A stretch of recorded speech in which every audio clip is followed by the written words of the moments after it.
ये कहानी है एक ऐसी दुनिया की जहाँ पर सिर्फ टाइम ही मायने रखता है। इस मूवी का नाम है टाइम मॉन्स्टर। ये कहानी आज से कई सेंचुरीज बाद की, जहाँ इंसान की उम्र सिर्फ 25 साल है। इसके बाद उसे 1 साल का वक्त और मिलता है। लेकिन अगर आपके पास टाइम है तो आप इस दुनिया में हजारों साल तक जी सकते हैं। और ये वो वक्त होता है जब पूरी दुनिया में कोई भी करेंसी नहीं होती है। ये दुनिया आज की दुनिया से बिल्कुल ही अलग होती है। जैसे आज की दुनिया में सब कुछ पैसा है, उसके बिना आप शायद ही कुछ कर सकते हैं, वैसे ही इस दुनिया में समय सब कुछ है। क्योंकि इस दुनिया में हर एक चीज को टाइम के बदले खरीदना पड़ता है। यानी कि आपको इस दुनिया में कुछ भी खरीदने के लिए अपना टाइम देना होगा, जो कि आपकी जिंदगी से घट जाएगा।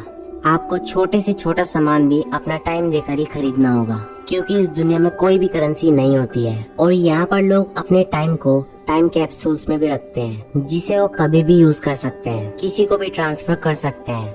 ये साल होता है 21,069 और इस समय में पूरी दुनिया में सिर्फ टाइम करेंसी ही चलती है। जिसके बाद हम विल नाम के इंसान को देखते हैं और वो गेटो शहर में रहता है। और इस शहर के लोग बहुत ज्यादा गरीब होते हैं और इनके पास ज्यादा से ज्यादा जीने के लिए 24 घंटों का ही टाइम होता है। इन सबको रोज काम करके टाइम खरीदना पड़ता है, वरना इनकी जिंदगी खत्म हो जाएगी। जिसके बाद हम विल की मॉम को देखते हैं, जिसका आज 50वां जन्मदिन होता है। लेकिन विल और उसकी मॉम बिल्कुल सेम दिखते हैं, क्योंकि इस दुनिया में सिर्फ उम्र 25 साल तक बढ़ती है। इसके बाद या तो वो टाइम कमाते हैं या एक दूसरे से लेते हैं। अब विल की मॉम कहते हैं कि मैं अपने पोतों को देखना चाहती हूँ, तुम किसी लड़की को डेट क्यों नहीं करते। विल कहता है कि इन सब चीजों के लिए टाइम किसके पास है। जिसके बाद वो काम पर चला जाता है, क्योंकि अगर उसने काम नहीं किया तो वो टाइम नहीं कमा पाएगा। और अगर उनका टाइम 0 हो गया तो उनकी डेथ हो जाएगी। और विल की मॉम अब उसे 30 मिनट्स देती है और कहती है कि अच्छे से लंच कर लेना। साथ ही उसकी मॉम ये भी कहती है कि आज मुझे कुछ काम है, इसीलिए मैं आज रात को नहीं आऊंगी, तुम मुझे कल बस स्टॉप पर मिलना।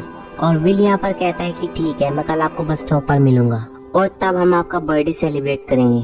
और इसके बाद विल अपने काम पर चला जाता है। वो डेटन नाम की कंपनी का एक वर्कर है और जब वो लंच टाइम में कुछ खाने के लिए जाता है, वो देखता है कि अब चीजों के दाम पहले से बढ़ चुके हैं। जहाँ कॉफी पहले 3 मिनट में मिलती थी, अब उसका दाम 4 मिनट हो चुका है, क्योंकि इस दुनिया में कभी भी किसी भी चीज का टाइम बढ़ सकता है। अब अपना काम खत्म करने के बाद विल एक बार में जाता है और वहाँ पर वो एक आदमी को देखता है जिसने बहुत ज्यादा शराब पी रखी होती है। और यहीं पर विल एक और आदमी को देखता है, जो कि 40s नाम के एक आदमी का आदमी होता है, जो कि इस समय का रॉबर होता है, जो दूसरों का टाइम चुराकर उन्हें मार देता है। विल अब उस शराबी के पास जाता है और उससे कहता है कि तुम्हें यहाँ से चले जाना चाहिए, क्योंकि कोई तुम्हारा टाइम चुराने वाला है। लेकिन वो उसकी बात पर ध्यान नहीं देता और तभी वहाँ पर 40s अपने लोगों के साथ वहाँ पर आ जाता है। और 40s को देखकर वहाँ पर सभी के सभी आदमी वहाँ से भाग जाते हैं। लेकिन विल वहाँ पर छुपकर सब कुछ देख रहा होता है और 40s उस आदमी से कहता है कि तुम्हारे हाथ में जो घड़ी है वो मेरे हाथ में ज्यादा अच्छा लगेगा। मैं 75 का होने वाला हूँ और अभी मुझे बहुत जीना है, इसीलिए मुझे अपना टाइम शांति से दे दो। और इस आदमी का नाम हेनरी होता है और ये कहता है कि मुझे थोड़ा टाइम चाहिए, क्योंकि इसने बहुत ज्यादा शराब पी रखी होती है। और तभी वहाँ पर विल आ जाता है और विल उसे वहाँ से लेकर भाग जाता है और ये दोनों एक पुरानी बिल्डिंग में छुप जाते हैं। इस आदमी के पास, जिसका नाम हेनरी है, इसके पास 116 सालों का वक्त होता है। ये विल से पूछता है कि तुम्हारी उम्र कितनी है। विल कहता है कि 28 साल। हेनरी कहता है कि मेरी उम्र 105 साल है। दरअसल हेनरी जिस शहर में रहता है उस शहर का नाम है ग्रीनिच और यहाँ पर सभी अमीर लोग रहते हैं और ये सब के सब हजारों साल जीते हैं, इसीलिए ये 105 साल जी चुका होता है और 116 साल का समय इसके पास और होता है। लेकिन इसे जीने की कोई भी इच्छा नहीं होती है। वो विल से पूछते हैं कि हर रोज टैक्सीज और खाने पीने के दाम क्यों पड़ते हैं, तुम्हें पता है? ताकि यहाँ पर लोग मर सकें और जो ग्रीनिच के लोग हैं वो अमर हो जाएं। और हेनरी इस पूरे सिस्टम से बहुत परेशान होता है, क्योंकि उसके पास जो टाइम होता है वो गरीबों से छीना गया टाइम होता है। वो विल से पूछता है कि जितना टाइम मेरे पास है, अगर तुम्हारे पास हो तो तुम उसका क्या करोगे? विल कहता है कि मैं बार बार अपनी घड़ी को देखना बंद कर दूंगा, क्योंकि विल के पास अब सिर्फ 18 ही घंटे होते हैं। वो सोने से पहले, सोने के बाद, खाने से पहले, खाने के बाद हर वक्त अपनी घड़ी को देखता है। वो हमेशा यही देखता रहता है कि वो कितने घंटे और जिंदा रह सकता है, उसे कितनी जल्दी टाइम कमाना पड़ेगा। अभी रात को दोनों वहीं पर सो जाते हैं और सुबह जब हेनरी उठता है तो वो देखता है कि विल सो रहा है और उसके पास जितना भी टाइम होता है वो सारा का सारा टाइम विल को ट्रांसफर कर देता है और अपने लिए कुछ ही मिनट्स बचाता है। और एक ब्रिज के ऊपर जाकर बैठ जाता है। और जब विल उठता है और अपनी घड़ी को देखता है तो वो देखता है कि उसके पास बहुत सारा टाइम है और ये टाइम हेनरी को होता है। और वो इसे समझ जाता है कि हेनरी के पास बिल्कुल भी टाइम नहीं है और वो मरने वाला है। और अब वो चारों तरफ हेनरी को ढूंढने लगता है और हेनरी उसे मिल जाता है। वो भागता हुआ उसकी तरफ जाता है, लेकिन इससे पहले कि वो उस तक पहुंच पाता और उसे टाइम देता, इससे पहले उसका टाइम खत्म हो जाता है। और इस तरीके से हेनरी की जिंदगी खत्म हो जाती है। लेकिन अब विल के पास 116 सालों का टाइम है और अब वो एक अमीर व्यक्ति होता है और वो भी ग्रीनिच में घर ले सकता है जहाँ पर सिर्फ अमीर लोग रहते हैं। जिसके बाद विल अब अपनी मॉम को लेने के लिए जाता है और दूसरी तरफ हम विल की मॉम को देखते हैं जिसने अपने घर के सारे बिल्स चुका दिए होते हैं। और अब वो बस में चढ़ती है और जब वो अपना हाथ टाइम मशीन के अंदर डालती है तो ड्राइवर बोलता है 2 घंटे। विल की मॉम ये सुनकर एकदम से चौंक जाती है क्योंकि कल तक ये टिकट सिर्फ 1 घंटे में मिलता था और विल की मॉम के पास सिर्फ 1.5 घंटे होते हैं। वो बोलते हैं कि मेरा बेटा बस स्टॉप पर मिलेगा, वहाँ पर मैं तुम्हें बाकी का टाइम दे दूंगी। लेकिन ड्राइवर उसकी बात नहीं मानता। वो बोलता है कि यही पॉलिसी है। विल की मॉम बस में बैठे हुए सभी लोगों की तरफ देखती है लेकिन कोई भी उसकी मदद नहीं करता। ड्राइवर कहता है कि तुम्हें पैदल जाना चाहिए। विल की मॉम बोलती है कि मेरा घर यहाँ से 2 घंटे दूर है और मेरे पास सिर्फ 1.5 घंटे हैं। ड्राइवर कहता है कि तब तो तुम्हें भागना चाहिए। और अब विल की मॉम पैदल ही अपने घर की तरफ जाने लगती हैं ताकि वो विल से वहाँ पर मिल सके और उससे टाइम ले सके। यहाँ पर विल की मॉम कई लोगों से लिफ्ट और मदद मांगने की पूरी कोशिश करती है पर कोई भी उसकी मदद नहीं करता। और वहीं दूसरी तरफ विल फूलों के साथ अपनी मॉम का इंतजार कर रहा होता है क्योंकि आज उसे अपनी मॉम का बर्थडे सेलिब्रेट करना होता है। लेकिन वो देखता है कि उसकी मॉम बस में नहीं है और वो समझ जाता है कि कुछ तो गड़बड़ है और वो भी उस तरफ भागना शुरू कर देता है जिस तरफ से उसकी मॉम को आना होता है। और तभी वो अपनी मॉम को देख लेता है और उसकी मॉम भी उसकी तरफ भागते हुए आ रही होती है और विल समझ जाता है कि उसकी मॉम का टाइम खत्म होने वाला है। वो अपना हाथ बढ़ाकर अपनी मॉम की तरफ भागता है ताकि वो उसे टाइम दे सके। लेकिन जैसे उसकी मॉम उस तक पहुंचती है उनका टाइम खत्म हो जाता है जिस वजह से वो यहाँ पर मर जाती है। और इस बात से विल को बहुत ज्यादा दुख होता है। इसके बाद विल ग्रीनिच चला जाता है, उस शहर में जहाँ पर सब अमीर रहते हैं जिनके पास हजारों साल की जिंदगी होती है। वहाँ पर वो एक अच्छे होटल में रुकता है जहाँ पर उसे 2 महीने देने पड़ते हैं और खाने के लिए उसे 1 हफ्ता देना पड़ता है। यानी कि यहाँ पर हर एक चीज बहुत ज्यादा महंगी होती है। जहाँ विल के पास अपनी पहली जिंदगी में कुछ घंटे ही होते थे जीने के लिए और यहाँ पर उसके पास जीने के लिए काफी साल होते हैं। और अब विल वहाँ पर एक कसीनो में जाता है जिसकी एंट्री के लिए उसको 1 साल देना पड़ता है क्योंकि वो वहाँ का मेंबर नहीं होता है। और वहाँ पर वो पोकर खेलता है। जिस आदमी के साथ वो पोकर खेलता है उस आदमी का नाम फिलिप होता है और इसकी उम्र 85 साल होती है और ये ग्रीनिच में लोन पर टाइम देता है। और उसकी एक बेटी भी होती है जिसका नाम साल्विया होता है और साल्विया भी वहीं पर बैठी होती है। और जब विल और फिलिप के बीच में गेम चल रहा होता है तो विल वहाँ पर अपनी जिंदगी के सारे साल लगा देता है। उसके पास जीने के लिए सिर्फ कुछ ही सेकंड्स होते हैं। लेकिन इससे पहले कि उसका टाइम आउट होता विल इस गेम को जीत जाता है और वो इस गेम में पहले से भी 10 गुना ज्यादा टाइम जीत जाता है। विल ने यहाँ पर इतना बड़ा रिस्क इसीलिए लिया होता है क्योंकि उसे पता होता है कि उसके पत्ते बहुत ज्यादा स्ट्रॉन्ग हैं। और अब साल्विया उसे अपने घर पर होने वाली पार्टी में इनवाइट करती है जो कि अगले दिन होती है, जिस पर विल कहता है कि मैं जरूर आऊंगा। और वहीं दूसरी तरफ हम उसी पुल को देखते हैं जहाँ पर बैठकर हेनरी ने अपनी जान दी होती है। और यहाँ पर कीपर्स आए होते हैं और कीपर्स इस दुनिया की पुलिस को कहते हैं और वो सीसीटीवी कैमरे में विल को भी देख लेते हैं। और इन कीपर्स को यहाँ पर पता होता है कि ये जो आदमी यहाँ पर मरा है ये ग्रीनिच का है और इसके पास जीने के लिए काफी सारे साल होते हैं। और इन कीपर्स को यहाँ पर लगता है कि विल ने इसे मारा है और इसके सालों को चुराया होता है। और अब कीपर्स विल की तलाश में लग जाते हैं और वहीं विल अगले दिन साल्विया की पार्टी में जाता है जहाँ पर वो दोनों डांस भी करते हैं, जिसके बाद वो आपस में काफी ज्यादा घुल मिल जाते हैं। और तभी वहाँ पर टाइम कीपर रेमंड आ जाता है और वो विल को पकड़कर ऊपर कमरे में ले जाता है और यहाँ पर वो उससे पूछताछ करता है। वो कहता है कि तुम यहाँ पर क्या कर रहे हो। विल यहाँ पर उसे कहता है कि मैं यहाँ पर लीगल तरीके से आया हूँ, यानी कि उसने हर चीज के लिए हर जगह पर पे किया है। और जब रेमंड उसकी कलाई में टाइम देखता है तो उसके पास जीने के लिए 1000 साल से भी ज्यादा होते हैं। विल उसे कहता है कि ये मैंने पोकर की बाजी में जीते हैं। रेमंड उससे कहता है कि सारा का सारा टाइम। विल कहता है कि नहीं, मुझे हेनरी नाम के एक आदमी ने 116 साल गिफ्ट में दिए थे।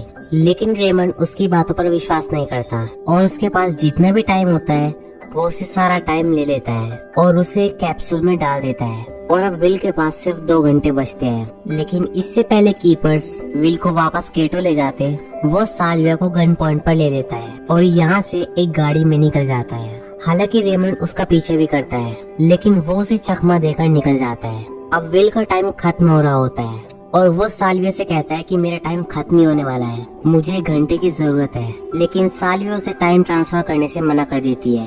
वो कहती है कि तुमने हेनरी को मारा है और मुझे मेरे घर वापस भेज दो। विल कहता है कि मैं ऐसा नहीं कर सकता, क्योंकि मैं सिर्फ तुम्हारी वजह से ही जिंदा हूँ, और अगर मैंने तुम्हें छोड़ दिया तो वो लोग मुझे मार देंगे। और अब विल गाड़ी लेकर आगे निकल जाता है और तभी उसकी गाड़ी का एक्सीडेंट हो जाता है और ये दोनों के दोनों बेहोश हो जाते हैं। और ये दोनों अब गेटो में होते हैं, उस शहर में जहाँ सभी के सभी गरीब रहते हैं। और तभी वहाँ पर फोर्टीज और उसके लोग आते हैं और ये वही लोग होते हैं जिनसे विल ने हेनरी को बचाया होता है। और अब जब वो साल्विया का हाथ देखते हैं तो उसमें पूरे 100 साल होते हैं और ये सारा का सारा टाइम ट्रांसफर करके वहाँ से निकल जाते हैं। और जब साल्विया को और विल को होश आता है तो साल्विया देखती है कि उसके पास सिर्फ आधे घंटे का टाइम है। अब विल उसे कहता है कि हमें टाइम को शेयर करना चाहिए, वरना हम दोनों मर जाएंगे। लेकिन साल्विया के पास ज्यादा कम टाइम होता है तो विल उसे अपनी कुछ मिनट्स दे देता है और ये दोनों यहाँ से निकल जाते हैं। अब विल साल्विया के साथ अपने बेस्ट फ्रेंड के घर पर जाता है। दरअसल विल ने अपने दोस्त को 10 सालों का टाइम दिया था, तो उसकी पत्नी उसे बताती है कि उसने बहुत ज्यादा शराब पीना शुरू कर दिया था, जिस वजह से उसकी मौत हो गई है। और वहीं इनके पास बस अब 3.5 मिनट ही बची होती हैं और 3.5 मिनट बाद ये दोनों के दोनों मर जाएंगे। लेकिन साल्विया के पास बहुत ज्यादा एक्सपेंसिव इयररिंग्स होते हैं, जिन्हें बेचकर इन्हें 2 दिन का टाइम मिल जाता है। और इसके बाद विल साल्विया के फादर को कॉल करता है और कहता है कि अगर तुम्हें अपनी बेटी वापस चाहिए तो उसके बदले तुम्हें मुझे 1000 साल का टाइम देना होगा। और वहाँ पर टाइम कीपर रेमंड भी होता है और रेमंड विल से बात करता है। विल कहता है कि मुझे साल्विया के बदले 1000 साल का टाइम चाहिए। रेमंड उसे यहाँ पर कहता है कि अगर तुम्हें 1000 साल का टाइम मिल भी गया तो तुम उसे यूज नहीं कर पाओगे। इसका मतलब ये होता है कि रेमंड उसे जल्दी पकड़कर मार देगा। विल कहता है तो ठीक है, कल सुबह डेटन कंपनी के बाहर जहाँ पर सब टाइम खरीदते और बेचते हैं, वहाँ पर इन 1000 सालों को लोगों में बांट देना। जिसके बाद विल साल्विया को अपने घर पर लेकर आ जाता है, जहाँ पर साल्विया को पता चलता है कि विल ने अपनी मॉम को सिर्फ इसीलिए खो दिया क्योंकि उनके पास टाइम खत्म हो गया था। और यहाँ के लोगों को हर एक दिन कमाने के लिए बहुत ज्यादा स्ट्रगल करना पड़ता है। और अब धीरे धीरे साल्विया को रियलाइज होता है कि विल एक अच्छा आदमी है और इसीलिए वो उसे पसंद करने लगती है। और वहीं अगले दिन डेटन कंपनी के बाहर जहाँ पर लोग अपना टाइम खरीदते और बेचते हैं, वहाँ पर वो लोग टाइम नहीं बांटते। और विल समझ जाता है कि साल्विया के डैड ने टाइम देने से मना कर दिया होगा। और अभी दोनों बाहर जाते हैं, जहाँ साल्विया अपने डैड को कॉल करने के लिए जाती है और यहाँ पर विल उसे गन देता है ताकि वो अपनी सुरक्षा कर सके। और जब वो अपने डैड से बात कर रही होती है तो वहाँ पर रेमंड भी पहुँच जाता है, लेकिन विल रेमंड को नहीं देख पाता क्योंकि वो दूसरी तरफ मुंह करके बैठा हुआ होता है। लेकिन इससे पहले कि रेमंड उसे गोली मारता, साल्विया उसके हाथ पर गोली मार देती है। और अब विल भी रेमंड को गन पॉइंट पर ले लेता है और वो देखता है कि उसका टाइम भी खत्म होने वाला है। हालांकि वो कभी भी दोबारा टाइम ले सकता है, लेकिन ये उसकी गाड़ी को लेकर जा रहे होते हैं, इसीलिए विल उसे थोड़ा सा टाइम दे देता है ताकि उसका टाइम खत्म ना हो। विल उसे कहता है कि ये मेरी तरफ से गिफ्ट है और ये दोनों उसकी गाड़ी लेकर यहाँ से निकल जाते हैं। और अब टाइम कीपर्स की नजरों में साल्विया भी एक गुनहगार होती है और उसके खिलाफ भी वारंट निकल जाता है। लेकिन साल्विया के डैड इस केस को दबाने के लिए रेमंड को रिश्वत देने की कोशिश करते हैं। वो कहते हैं कि तुम मेरी जिंदगी से कितने साल लेना चाहते हो, और रेमंड कहता है कि अगर तुम मुझे अपनी पूरी जिंदगी भी दे दो तभी मैं इस केस को नहीं दबाऊंगा। और ये कहकर वो वहाँ से चला जाता है। और साथ ही साथ साल्विया को ये भी समझ में आता है कि यहाँ के लोगों के साथ बहुत ज्यादा गलत हो रहा है। और यहीं पर साल्विया के डैड की कंपनी भी होती है जो लोगों को लोन पर टाइम देती है। और साल्विया और विल यहाँ पर प्लान बनाते हैं कि वो सारे टाइम कैप्सूल्स को चुरा लेंगे और अगली सुबह अपने प्लान को कंप्लीट करने के लिए निकल जाते हैं और बहुत सारे टाइम कैप्सूल्स को एक बक्से में भर लेते हैं। और अभी दोनों बाहर जाते हैं और बोलते हैं कि जिसे जितना भी टाइम चाहिए यहाँ से ले सकता है। और यहाँ पर जितने भी लोग होते हैं सभी के सभी टाइम कैप्सूल्स ले लेते हैं। और अभी यहाँ पर लोगों के पास कई सालों की जिंदगी होती है। और अब विल और साल्विया यहाँ से निकल जाते हैं और इनके पास भी कई सारे टाइम कैप्सूल्स होते हैं। और विल ये टाइम कैप्सूल्स अधिकतर लोगों को बांट देता है जिन्हें इस टाइम की सख्त जरूरत होती है। और ये दोनों एक होटल के अंदर चले जाते हैं और वही सरकार ने इनके ऊपर 10 साल का इनाम रखा होता है, यानी कि जो भी इनका पता बताएगा उसे पूरे 10 साल की जिंदगी मिलेगी। और वहीं दूसरी तरफ हम फोर्टीज और उसकी गैंग को देखते हैं जो कि लोगों से उनका टाइम छीन रहा होता है। और ये वही लोग होते हैं जिन्होंने साल्विया के हाथ से उसके 100 साल की जिंदगी छीन ली होती है। और अब इन्हें पता चल जाता है कि विल और साल्विया कहाँ पर छुपे हुए हैं और ये वहाँ पर अपने गैंग के साथ पहुँच जाते हैं। और यहाँ पर फोर्टीज साल्विया को थैंक्स बोलता है और बोलता है कि मैंने ही तुम्हारे 100 साल लिए थे। और अब इन्हें पता चल जाता है कि फोर्टीज ही वो चोर हैं जिन्होंने साल्विया के 100 साल चुराए होते हैं। और अब फोर्टीज विल को बोलता है क्यों ना हम फाइट करें। और ये बिल्कुल ही अलग तरह की फाइट होती है जिसमें दो लोग एक दूसरे का हाथ पकड़ते हैं और ये एक दूसरे के हाथ को नीचे झुकाने की कोशिश करते हैं, यानी कि जिसका हाथ भी ऊपर रहेगा वो दूसरे की जिंदगी को ट्रांसफर कर लेगा। और इस फाइट को फोर्टीज ही जीतने लगता है और वो लगभग विल के सारे साल ट्रांसफर कर लेता है। और जब उसके पास कुछ सेकंड्स ही बचे होते हैं और तभी विल फोर्टीज का हाथ नीचे कर देता है और अब विल का हाथ ऊपर होता है और अब वो फोर्टीज के सारे साल अपने पास ट्रांसफर कर लेता है। और अब उसके पास कुछ ही सेकंड्स बचे होते हैं और अब फोर्टीज के आदमी उस पर कभी भी हमला कर सकते थे, लेकिन इससे पहले कि वो हमला करते उससे पहले विल उन चारों को ही शूट कर देता है। और अब फोर्टीज का भी पूरा टाइम विल के पास आ चुका होता है और वो अब यहाँ पर मर जाता है। और इसके बाद विल और साल्विया यहाँ से भाग जाते हैं और थोड़ी ही देर में वहाँ पर पुलिस भी पहुँच जाती है। और अब विल साल्विया से कहता है कि हमने कई हजार साल चुराए और कई हजार साल लोगों में बांट दिए, लेकिन इससे कोई भी फर्क नहीं पड़ने वाला है क्योंकि वो कॉस्ट ऑफ लिविंग बढ़ा देंगे और हम ये जंग किसी भी कीमत पर नहीं जीत सकते हैं। जिस पर साल्विया कहती है कि इससे बाहर निकलने का कोई तो रास्ता होगा, जिस पर विल कहता है कि हमें लाखों साल चुरा कर लोगों को बांटने होंगे, जिस पर साल्विया कहती है कि मेरे पास एक रास्ता है। और इसके बाद एक ग्रेनेड आ जाते हैं और वहाँ पर ये दोनों साल्विया के डैड को गन पॉइंट पर लेके उनके बैंक से 10 लाख सालों का कैप्सूल चुरा कर भाग जाते हैं। हालांकि यहाँ पर रेमंड भी पहुँच जाता है, लेकिन इससे पहले वो निकल चुके होते हैं और अब रेमंड इनका पीछा करना शुरू कर देता है। और तभी रेमंड अपनी कलाई पर देखता है उसके पास सिर्फ 44 मिनट सी बची होती है। वो कॉल करके कहता है कि मुझे मेरी सैलरी भेज दो, यानी कि रेमंड को भी अपनी जिंदगी हर रोज कमानी पड़ती है। वो हर रोज कुछ घंटे कमाता है और उन्हें यूज करता है, लेकिन इससे पहले कि वो टाइम ट्रांसफर कर पाता उसे साल्विया और विल की गाड़ी दिख जाती है और वो उनका पीछा करना शुरू कर देता है। लेकिन इससे पहले कि वो उन्हें पकड़ पाता ये दोनों के दोनों डेटन के बाहर पहुंच जाते हैं जहाँ पर बहुत सारे लोग होते हैं और इन सबको टाइम की सख्त जरूरत होती है। और विल उनको वो कैप्सूल दे देता है जिसके अंदर 10 लाख सालों की जिंदगी होती है। और अब रेमंड भी यहाँ पर पहुंच चुका होता है और वो इन्हें गन पॉइंट पर ले लेता है, लेकिन यहाँ पर टाइम आ चुका होता है, इसीलिए यहाँ पर सभी लोग भागने लगते हैं। और इसका फायदा उठाकर ये दोनों यहाँ से भाग जाते हैं और रेमंड भी इनका पीछा करता है और एक जगह पर इन्हें पकड़ लेता है। और अब वो इन दोनों को अरेस्ट करके अपने साथ ले जाना चाहता है। और अब विल यहाँ पर कहता है कि एक बार मैंने तुम्हें टाइम दिया था, वो टाइम मुझे वापस चाहिए, क्योंकि विल और साल्विया का भी टाइम खत्म होने वाला होता है। और तभी रेमंड को याद आता है कि उसका टाइम भी खत्म होने वाला है और वो जैसे अपनी कलाई पर देखते हैं उसमें सिर्फ 5 सेकंड बचे होते हैं और इसी के साथ वो यहाँ पर मर जाता है। लेकिन यहाँ पर साल्विया और विल का भी यही हाल होने वाला होता है क्योंकि इन दोनों के पास सिर्फ 1-1 मिनट बचा होता है और यहाँ पर दूर दूर तक कोई भी नहीं होता है। और अभी दोनों एक दूसरे को किस करते हैं क्योंकि ये दोनों जल्दी मरने वाले हैं। और तभी विल को रेमंड की गाड़ी दिखती है जिससे वो समझ जाता है कि इसके अंदर टाइम हो सकता है। और अभी दोनों के दोनों गाड़ी की तरफ भागते हैं और विल पहले गाड़ी तक पहुंच जाता है और वहाँ पर जो कैप्सूल होता है वो उससे टाइम अपनी बॉडी में ट्रांसफर कर लेता है।